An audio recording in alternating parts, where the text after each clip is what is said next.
përdorimi i tepërt i alkoolit, fëmia merret o dërgohet në spital, prindi vdesh me qenë më i kujdesshëm bre. Po në perspektivën tëme, pa të lirueshme është përdorimi i tepërt i drogave, sidomos gjatë viteve të fundit në Prishtinë, po flas konkretisht. Besoj që e njëjta gjendje pak a shumë duhet me qenë edhe në qytetet e tjera, po me çaq son ka ra me pa dhe me observu, për mu është e pa të lirueshme qysh një nxënës qysh klasën e 9, janë nisë din çka është marijuana, janë nisë din çka janë llojet e tjera të drogave, edhe masanej tek shkolla e mesme veç e avancën e rrit pak rjetin, se çaja ditëve të sodit për ju duket cool, çaja është bu një farë forme të rinia, përdorimi i tepërt i alkoolit, unë kam qenë dëshmitar ku gjeneratat e reja kanë blackout ose kanë hu vedijen për i përdorimit tepërt të alkoolit, menoj që qëto raste ku fëmia merret o dërgohet në spital, prindi vdesh me qenë më i kujdesshëm bre, se unë nuk e di, nuk jam hala prind për veti, veç me të thirrë dikush prej spitalit, o me të thënë e kena gjetë fëmin tënë pa vedije për shkak alkoolit ose drogës, menoj që e kisha përjetu gëzarën, edhe nuk besoj që ish dalë diçka që ish përsërit prap. Na fatkeqësisht po shohim që çto raste veç janë të ndodhur, nuk ka mekanizëm duhur ose të mirëfillt as prej sistemeve, as prej sistemit të arsimit, as prej aktorëve të tjerë që kishin mujt me bënë një mbikëqyrje pak më të madhe, qoftë policisë, edhe pse policia i ka dhe civil në për shkolla, po qëto raste që po ndodhin po na tregojnë që nuk janë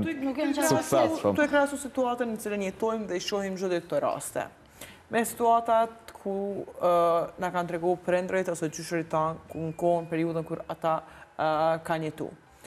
A kishe dashur ti, sikur një 25 vjeçar, më u kthy në çatë periudhën ku ka jetu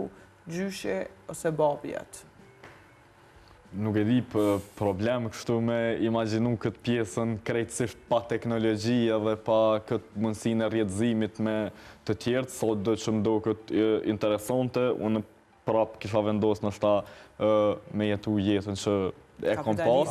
për shkak se kom pas mundësi me mësu ma shumë, mundësit janë ma të mëdhaja për dallim prej mundësive që i kanë pas prindrit. Sidomos tani pjesa për jetimit luftës, nuk është diçka që kisha dashur me përjetu. Ose për pyetje pak më ndryshe, cilat janë elementet e asaj periudhe që ti kishe dashur me qenë aktuale në këtë periudhë në cilën ne jetojmë? Definitivisht respekti ndaj ma të më shumëve, për shkak se ka hub me një mos gjatë madhe, nështë një kontrol ma rigorës që është bu prej prindërve tek fëmijët, edhe qatë rigoriziteti nëse mujna me full mrena familje, se kisha këthy pak se për një me po jemi dëshmitar që fëmija po ka shumë në kuadër të rigorizitetit, se son për thamë se fjallim falme, si fjallë, a kishe dash me këthy kur te kishe tregu gjyshit ose babet të një nuk po pajtona me qëta? Sepse në periudat të hershme nuk besoj që kishe pas guxime. Ose ka marrë djemë, edhe për me dalë në pinë kape. Deri në qatë piki jo,